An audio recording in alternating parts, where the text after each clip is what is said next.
ओम अज्ञानतिमिरान्धस्य ज्ञानाञ्जनशलाकया चक्षुरुन्मिलितं येन तस्मै श्रीगुरवे नमः। वाञ्छाकल्पतरुभ्यश्च कृपा सिन्धुभ्यैव च पतितानां पावनेभ्यो वैष्णवेभ्यो नमो नमः। नमो महावदन्याय कृष्ण प्रेम प्रदायते कृष्णाय कृष्ण चैतन्य नाम्ने गौरत्विषे नमः। हे कृष्ण करुणा सिंधो दीनबंधो जगतपते गोपेश गोपिका कांत राधा कांत नमोस्तुते।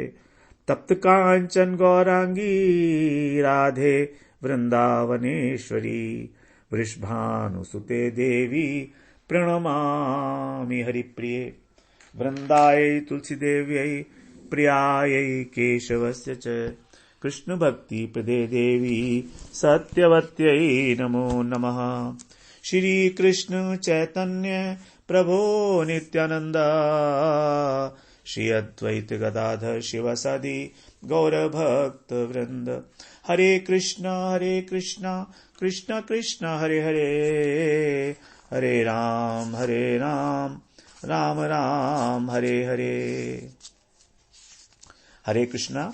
सर्वप्रथम मैं अपने गुरुपाद पद ओम विष्णुपाद अष्टोत्तर शत श्री श्रीमद् भक्तिवेदांत माधव गोस्वामी महाराज के चरण कमलों में अनंत कोटि दंडवत प्रणाम ज्ञापन करता हूं। हम लोग श्रीमद् भगवद गीता में साधन पंचक के विषय में श्रवण कर रहे हैं। 5 प्रकार के साधन भगवान ने बताए हैं। तो सबसे पहले भगवान ने गीता में 5 प्रकार के ज्ञान दिए।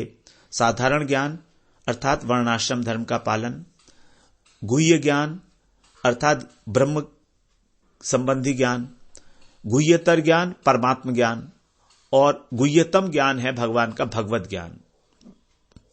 भगवान को समग्र रूप से भगवत ज्ञान के द्वारा ही जाना जा सकता है। इसी का भगवान ने 9वें अध्याय में वर्णन किया गुह्यतम कहकर, इदम तूते गुह्यतमम प्रवक्ष्यामि अनसूयवे, पहले श्लोक में।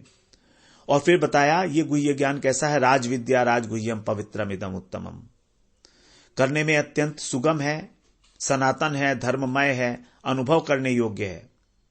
एक जो विशेष बात यहां पर कही गई है प्रत्यक्षावगमम, इसका प्रत्यक्ष अनुभव हो जाता है। और इसी अध्याय के अंत में 9वें अध्याय के 34वें श्लोक में भगवान ने ज्ञान दिया, मन उसकी उस विधि को बताया जिस प्रकार से ज्ञान प्राप्त होगा।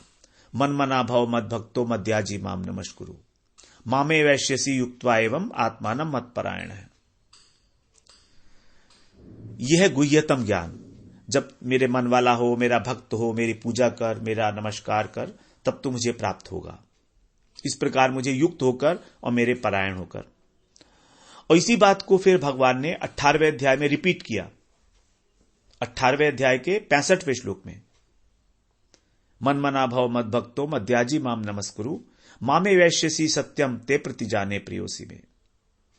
वहां पर केवल इस श्लोक का जो अंतिम चरण है, चतुर्थ चरण, उसको बदल दिया गया बस।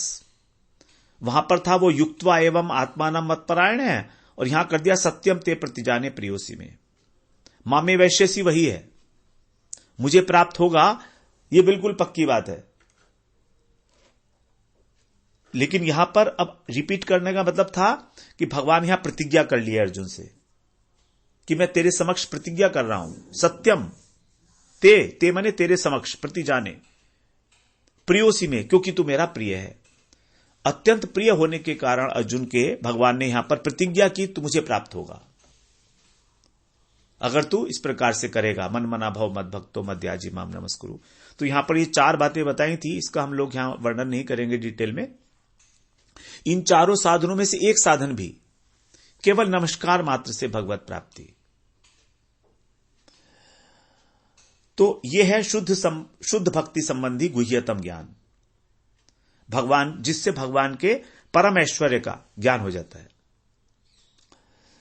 अब यदि व्यक्ति के अंदर श्रद्धा है तभी उसकी भक्ति प्रारंभ होगी, क्योंकि जब श्रद्धा है तो साधु संग करेगा।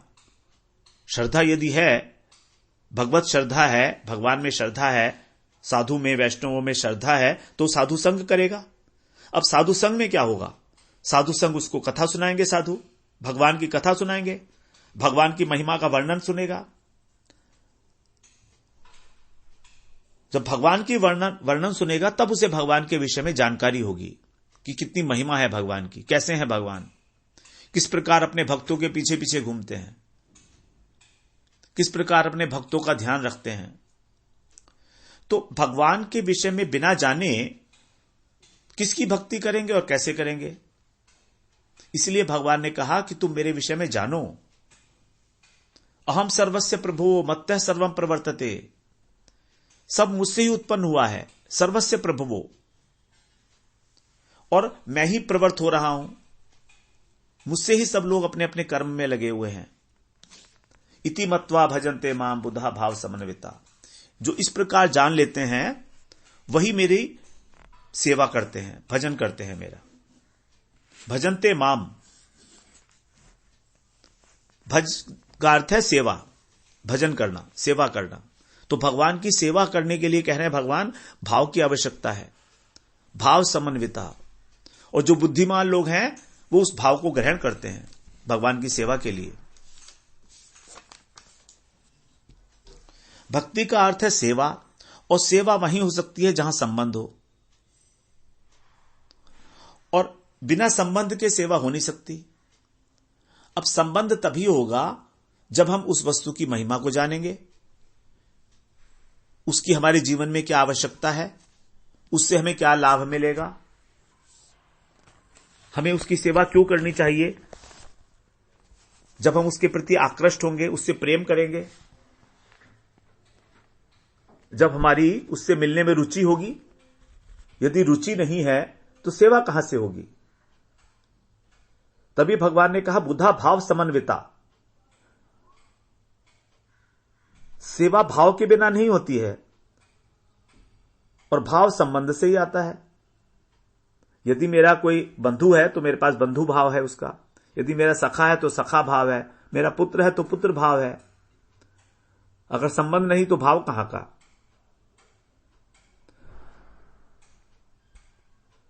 तो इसका मतलब हमको उससे प्रेम होना चाहिए, बिना प्रेम के तो संबंध भी नहीं बनेगा ना। तुलसीदास जी ने कहा जाने बिनु न होए परतीति, बिनु परतीति होय नहीं प्रीति, प्रीति बिना नहीं भगति दृढ़ाई, जिमि खगेश जल की चिकनाई। जाने बिनु न होए प्रतीति, प्रतीति का मतलब विश्वास। किसी को जाने बिना उस पर विश्वास नहीं हो सकता, और विश्वास नहीं होगा तो प्रीति नहीं होगी, और प्रीति नहीं होगी तो भक्ति दृढ़ नहीं होगी। जैसे जल के अंदर चिकनाई, जल में चिकनाई नहीं होती है, उसी प्रकार से भक्ति के अंदर यदि प्रीति नहीं है तो भक्ति ही नहीं है वास्तव में। भक्ति का मतलब ही है प्रीति। तो इस प्रकार जब हम विश्वास करेंगे, उसके ऊपर विश्वास करके हम उस पर प्रीति करेंगे, तब हमारी भक्ति बढ़ती है। तो श्रद्धा आवश्यक है सबसे पहले, तभी हमारा श्रवण होगा। फिर हमारी आवश्यकता है रुचि की, हमारी रुचि जागृत होगी, और फिर हमारे अंदर होनी चाहिए लगन। यदि लगन नहीं है तो हम रुचि और श्रद्धा के होते हुए सेवा नहीं करेंगे भगवान की। तो तीनों की आवश्यकता है, श्रद्धा, रुचि और लगन। जब ये दोनों मिलेंगे तब हम भगवान की सेवा करने के योग्य होते हैं। श्रद्धा, रुचि और लगन, इन तीनों की आवश्यकता है। तो जब तक भगवान का तत्व ज्ञान नहीं होगा तब तक ना तो हमें श्रद्धा होगी, ना हमारी रुचि जागृत होगी, और लगन का तो प्रश्न ही नहीं है, सेवा का तो प्रश्न ही नहीं है। इसीलिए भगवान ने गीता में 10वें अध्याय में अर्जुन को अपना ऐश्वर्य परक जो विभूतियां हैं वो बताई, सारी योग ऐश्वर्य और विभूतियां बताई, वहां पर विस्तृत रूप से बताई। यही है भगवान का ऐश्वर्य मूलक भगवत ज्ञान, और इस ज्ञान को अनुभूति के साथ जानना ही है विज्ञान। तो ऐश्वर्य भाव के जो भक्त हैं वो भगवान को सर्वशक्तिमान, सर्वव्यापी, सर्वज्ञ, सारी सृष्टि का पालन करता मानते हैं और उनकी भक्ति करते हैं। और यह है हमारी वैधि भक्ति, ऐश्वर्य परक वैधि भक्ति, जो शास्त्रों की विधि के अनुसार की जाती है। इसमें विधि निषेध का स्कोप रहता है, ये करना है ये नहीं करना है, क्योंकि ये विधान पूर्वक है ना शास्त्रों के। अब शास्त्रों में तो विधि भी है और निषेध भी है, तो दोनों का ही ध्यान रखते हुए वैधि भक्ति की जाती है। यही है हमारा गुह्यतम ज्ञान जो भगवान ने बताया। अब इसी के अंदर जो है छिपा हुआ है सर्वगुह्यतम ज्ञान, कोई अलग से नहीं है ऐसा कि हम उसको बिल्कुल अलग करके से देखें। यही भूमिका है, इस भूमिका से ही ऊपर उठ के सर्वगुह्यतम ज्ञान में प्रवेश मिल जाता है। तो ये कोई अलग अलग दो प्रकार के ज्ञान नहीं कह सकते, गुह्यतम और सर्वगुह्यतम एक ही ज्ञान की दो अवस्थाएं हैं, वैधि भक्ति और रागानुगा भक्ति, गुह्यतम ज्ञान और सर्वगुह्यतम ज्ञान। 18वें अध्याय में भगवान ने सर्वगुह्यतम ज्ञान का उपदेश दिया। सर्वगुह्यतमं भूय शृणु में परमं वचः इष्टोसी में दृढ़मिति ततो वक्ष्यामि ते हितम्। अब तुम दोबारा से सुनो उस सर्वगुह्यतम ज्ञान को। इसका मतलब भगवान पहले दे आए हैं। जब भगवान ने 9वें अध्याय में कहा था मन मना भाव, तो वो वास्तव में सर्वगुह्यतम ज्ञान ही था। मन मना भाव, और मद भक्तों से वहां पर ये गुह्यतम ज्ञान था। मनमना भाव से सर्वगुह्यतम ज्ञान था, और मद भक्त से ये जो गुह्यतम ज्ञान है ये वाला ज्ञान था। फिर मध्याजी माम नमस्कुरु उसके बाद आगे आया था। तो भगवान ने सर्वगुह्यतम ज्ञान अर्जुन को 18वें अध्याय में दोबारा दिया, क्योंकि कहीं अर्जुन चूक गए हो, पहले ध्यान में नहीं रह पाया हो, इसीलिए कह रहे हैं मैं तुम्हें बता रहा हूं कि तुम इष्टोसी में दृढ़मिति, तुम मेरे इष्ट हो। देखिए भगवान की बात, भगवान भक्त को अपना इष्ट बता रहे हैं। ऐसा तो सुना गया था कि भक्त के भगवान इष्ट होते हैं, लेकिन यहां कह रहे हैं भगवान कि तुम मेरे इष्ट हो। इष्टोसी में, इष्ट का मतलब है प्रेम, प्रेमी, तो तुम मेरे अत्यंत प्रेमी हो, इसलिए मैं तुम्हें बता रहा हूं तुम्हारी हित कामना को ध्यान में रखते हुए। फिर भगवान ने बताया सर्वधर्मान परित्यज्य माम एकम शरणम व्रज। यही है वास्तव में सर्वगुह्यतम ज्ञान, माम एकम शरणम व्रज। गीता शास्त्र जो सभी शास्त्रों का सार बताया गया है, उसका भी सार है ये। इससे अधिक उत्कृष्ट कुछ नहीं। भक्ति की परम सीमा, जिसे रागानुगा भक्ति या भगवान ने इसे पराभक्ति कहा था। मद भक्ति लभते पराम, पराभक्ति, भक्ति में भगवान ने एक विशेषण लगाया परा। ये परा शब्द जो है सर्वोत्कृष्टता को सूचित करता है। तो भक्ति की जो पराकाष्ठा है वो यहां पर रागानुगा भक्ति में पर आगे जाकर बन जाती है, हो जाती है। तो इसमें भगवान की जो सेवा का कारण है वो है केवल राग, भगवान से प्रेम, कृष्ण के प्रति स्वाभाविक जो हमारी तृष्णा है, प्रगाढ़ तृष्णा है, प्रेममयी तृष्णा। तो परम आविष्ट होकर जब ब्रज परिकरों के अनुगत्य में कृष्ण की सेवा की जाती है, कृष्ण का अनुशीलन किया जाता है, तब रागानुगा भक्ति कही जाती है। यह अनुगत्यमय भक्ति है, इंडिपेंडेंट भक्ति नहीं है। वैधि भक्ति में अनुगत्य है लेकिन इतना अधिक नहीं है, यहां तो पूरा का पूरा ही अनुगत्य है। वैधि भक्ति में भी भक्ति तो अनुगत्य के बिना है ही नहीं वास्तव में। और इसका लक्षण है तन्मयता, तन्मनस्का, तन्मयता। जिस प्रकार गोपियां भगवान में तन्मय हो गई थी, उसी प्रकार से इसका जो लक्षण है रागानुगा भक्ति का, वो है तन्मयता, तत् प्लस मयता, अर्थात आप ही आप हैं, मैं हूं ही नहीं। तन्मय हो गए भक्ति करते करते, अपने शरीर का, अपने किसी भी मन बुद्धि का होश ही नहीं है। तो यहां पर जो भगवान है वो उनका माधुर्य मत स्वरूप जो है वो प्रकाशित होता है, माधुर्य परक। यहां के भगवान आप्तराम आप्तकाम नहीं है। यहां भगवान के साथ लौकिक सदबंधुवत भाव है, लौकिक सदबंधुवत, सदबंधु की भांति। सदबंधु नहीं है, सदबंधुवत भाव है। मोर पुत्र मोर सखा मोर प्राणपति। भगवान मेरे पुत्र हैं, भगवान मेरे सखा हैं, भगवान मेरे प्राणपति हैं, मेरे प्रियतम हैं। वैधि भक्ति में भगवान के प्रति ऐश्वर्य भाव होने के कारण सेवा का अधिक स्कोप नहीं होता। निसंकोच भाव से सेवा नहीं की जा सकती, क्योंकि ऐश्वर्य है ना, वहां पर भगवान ऐश्वर्यशाली हैं। संभ्रम सेवा होती है, गौरव बुद्धि होती है भगवान के प्रति। तो भक्त का जो प्रेम है वो भी शांत और अधिक से अधिक दास्य भाव को स्पर्श करता है। 5 प्रकार के जो भाव बताए गए हैं, शांत, दास्य, सख्य, वात्सल्य और मधुर। तो इस भक्ति के अंदर शांत भाव तो होता ही है पूरा, और दास्य को भी स्पर्श करता है थोड़ा सा, पूरा दास्य भी नहीं होता है। यहां पर यह वैकुंठीय प्रेम है, वैकुंठीय उपासना है। वैधि भक्ति ऐश्वर्य परक भक्ति जो है, जहां पर नारायण चतुर्भुज रूप में विराजमान है। जबकि रागानुगा भक्ति के अंदर भगवान को भूख प्यास लगती है, उनको थकान हो जाती है। गाय को चरा कर आते हैं तो थके हुए हैं, भक्त को अवसर मिलता है उनकी सेवा करने का। भूखे हैं, प्यासे हैं, मैया उनको नहला रही है, उनको खिला रही है, उनको सुला रही है। इसी अवस्था का भगवान ने 10वें अध्याय के 9वें श्लोक में चित्रण किया है।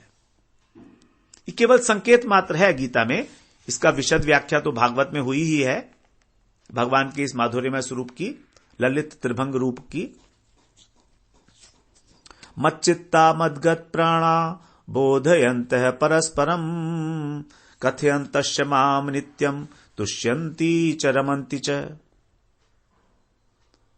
मेरे चित्त वाले मेरे लिए है अपने प्राणों को धारण करके वो आपस में, जो सजातीय भक्त हैं मेरे, वो आपस में ही मेरी कथाएं करते हैं और एक दूसरे को मेरा बोध कराते हैं, तत्व बोध भी कराते हैं, तात्विक कथाएं भी करते हैं और मेरी लीला कथा भी करते हैं, और उसी में संतुष्ट रहते हैं। रमन्ति च, यही पर अंतर है। देखिए, वहां पर जब परमात्म साक्षात्कार था तो वहां पर एक शब्द आया था तुष्यति, पश्यन आत्मनि तुष्यति।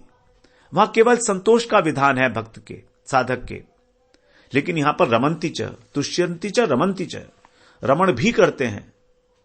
वहां पर एक वचन था तुष्यति, यहां पर बहुवचन है, अर्थात भक्ति संग में की जाती है।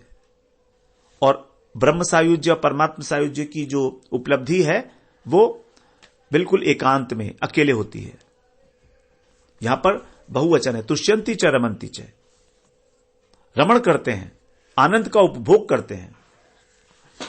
अब यहां पर भगवान ने एकांतिक भक्ति, रागानुगा भक्ति, अथवा जिसे भगवान ने यहां पर पराभक्ति कहा, उसकी सर्वश्रेष्ठता स्थापित की है, तुष्यन्ति च रमन्ति च कह के। क्योंकि किसी भी साधन की जो श्रेष्ठता है वो फल के अनुसार होगी। कर्मयोग का फल था चित्त शुद्धि, गुह्य ज्ञान का फल था ब्रह्म में स्थिति, कठोर साधन करके स्थित हो गए, रुक गए। और परमात्म ज्ञान का, परमात्म सायुज्य, यह भी स्थिति मात्र है। वेत्ति यत्र न चैवायम स्थितश्च चलति तत्वतः, 6 अध्याय में कहा स्थितश्च चलति तत्वतः। परमात्म सुख का अनुभव करते हुए योगी उस परमात्म के स्वरूप में ही स्थित रहता है, चलता नहीं है, विचलित नहीं होता। तो यह भी स्थिति है। सायुज्य का मतलब ही है स्थिति।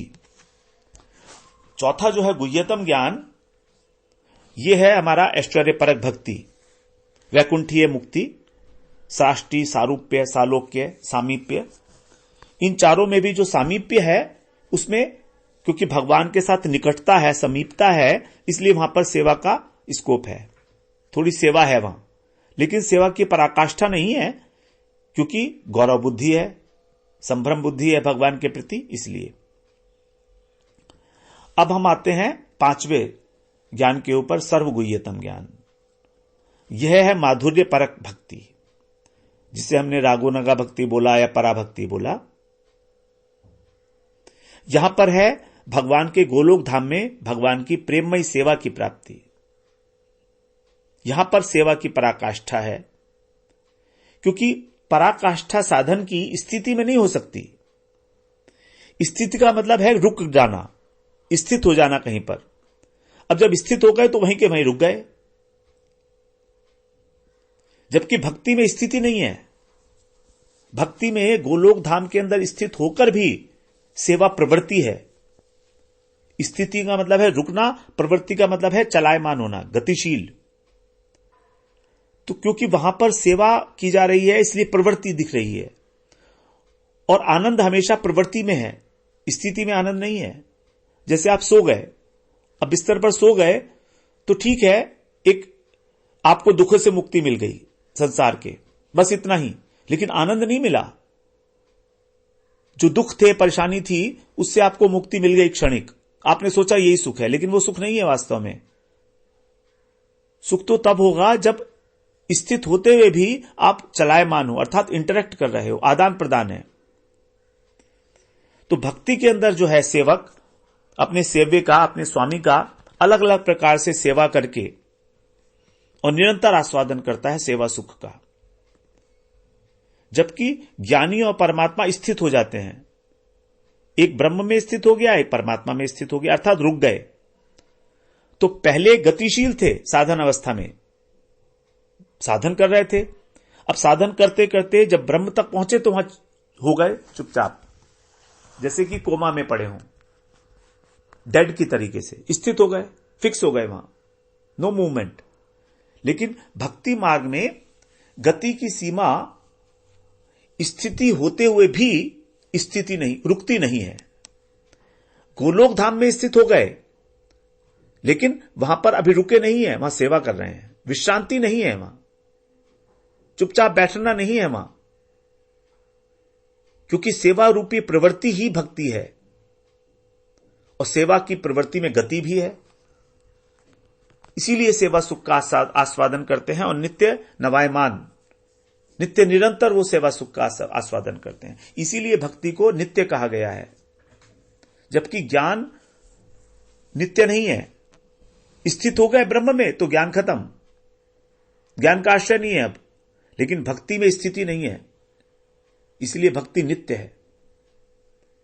इस प्रकार भगवान ने गीता में सर्वगुह्यतम ज्ञान दिया अर्जुन को, और एकांतिक भक्ति इसको कहा कि ये जो भक्ति है रागानुगा भक्ति है एकांतिक, इसकी सर्वश्रेष्ठता बता दी। जो कैसा सुख देती है? एकांतिक सुख।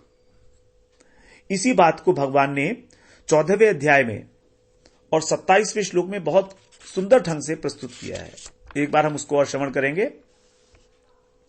ब्रह्मणो ही प्रतिष्ठाम अमृतस्य अव्ययस्य च शाश्वतस्य च धर्मस्य सुखस्य एकांतिकस्य च।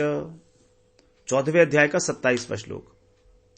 जब अर्जुन ने पूछा कि गुणातीत होने का क्या उपाय है, तो भगवान ने कहा कि देखो, मेरी अव्यभिचारिणी भक्ति, अनन्या भक्ति ही एकमात्र उपाय है, और तुम उससे गुणातीत होकर ब्रह्म भुवयाय कल्पते, ब्रह्म को जानने के योग्य हो जाओगे। अब ब्रह्म को जानने के योग्य होने पर ब्रह्म कह दिया भगवान ने, जबकि बात हो रही भक्ति की। मतलब भक्ति के द्वारा ब्रह्म को क्यों जानेंगे भाई? तो भगवान कह रहे हैं तुम चिंता नहीं करो, ये जो ब्रह्म है ना, ये भी मेरी ही प्रतिष्ठा है। तो जब भगवान अपनी प्रतिष्ठाएं बताने लगे कि मैं किस किस का आश्रय हूं, प्रतिष्ठा का मतलब आश्रय, तो फिर और चीजों की भी प्रतिष्ठा स्वयं को बताया भगवान ने। वो क्या क्या है वो यहां कह रहे हैं। तीनों प्रतीतियों के विषय में एक साथ भगवान ने यहां पर इसी श्लोक में डाला है केवल, कि मैं उनका आश्रय हूं। ब्रह्म का आश्रय हो गए भगवान, ब्रह्मेति परमात्मेति शब्दातीत भगवान इति शब्दते में अंग कांति है भगवान की ब्रह्म, तो ब्रह्म की प्रतिष्ठा हो गए। फिर कह रहे अविनाशी मोक्ष, अमृत। अमृत क्या है? परमात्मा न कह के यहां पर परमात्म तत्व को जानकर अष्टांग योगी समाधि द्वारा जिसके प्राप्त करता है, परमात्म सायुज्य, परमात्म मोक्ष को, उस मोक्ष की प्रतिष्ठा बता दिया अपने को।